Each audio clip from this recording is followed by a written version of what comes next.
8. Jesus feeds 4,000. About this time, another large crowd had gathered, and the people ran out of food again. Jesus called his disciples and told them,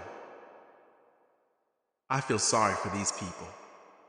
They have been here with me for 3 days and they have nothing left to eat. If I send them home hungry, they will faint along the way, for some of them have come a long distance." His disciples replied, "How are we supposed to find enough food to feed them out here in the wilderness?" Jesus asked, "How much bread do you have?" 7 loaves, they replied. So Jesus told all the people to sit down on the ground. Then he took the 7 loaves, thanked God for them, and broke them into pieces.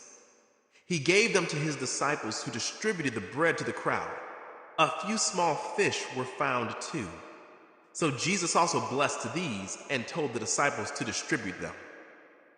They ate as much as they wanted. Afterward, the disciples picked up 7 large baskets of leftover food. There were about 4,000 men in the crowd that day, and Jesus sent them home after they had eaten. Immediately after this, he got into a boat with his disciples and crossed over to the region of Dalmanutha. Pharisees demand a miraculous sign.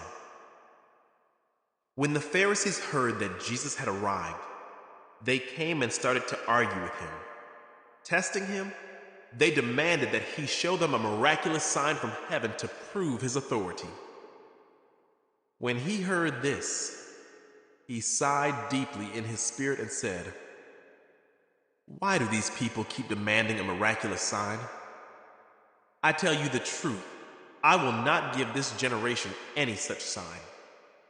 So he got back into the boat and left them, and he crossed to the other side of the lake. Yeast of the Pharisees and Herod.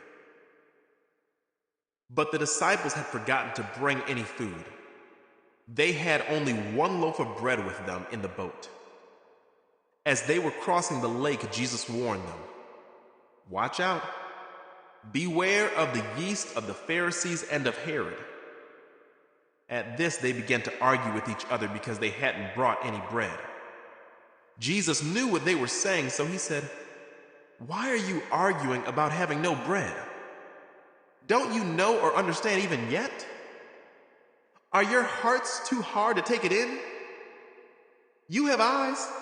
Can't you see? You have ears. Can't you hear?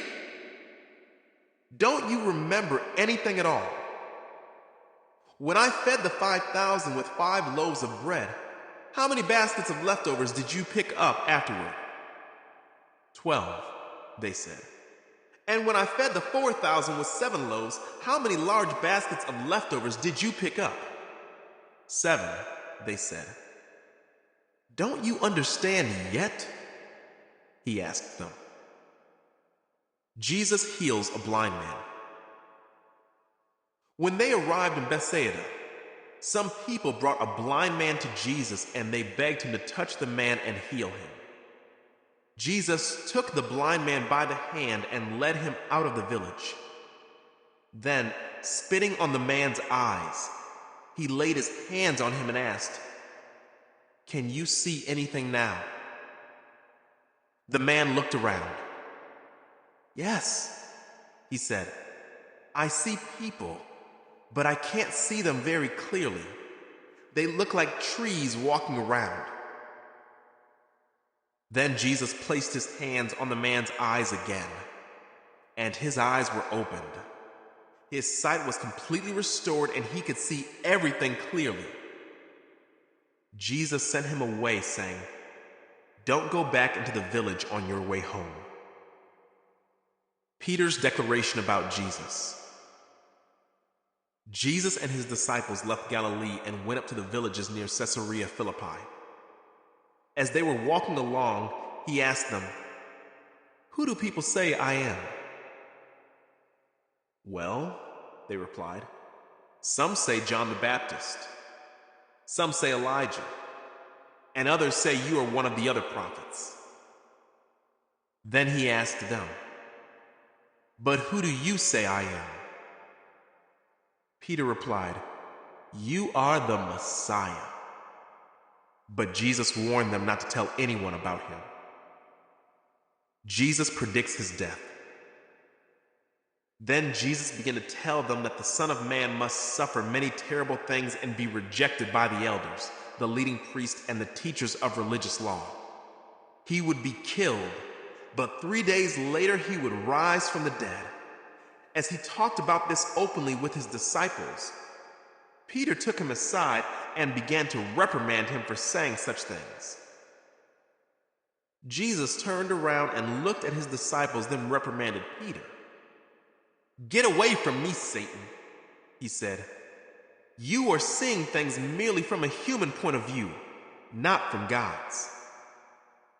Then, calling the crowd to join his disciples, he said, "If any of you wants to be my follower, you must give up your own way, take up your cross, and follow me. If you try to hang on to your life, you will lose it. But if you give up your life for my sake and for the sake of the good news, you will save it. And what do you benefit if you gain the whole world but lose your own soul? Is anything worth more than your soul? If anyone is ashamed of me and my message in these adulterous and sinful days, the Son of Man will be ashamed of that person when he returns in the glory of his Father with the holy angels."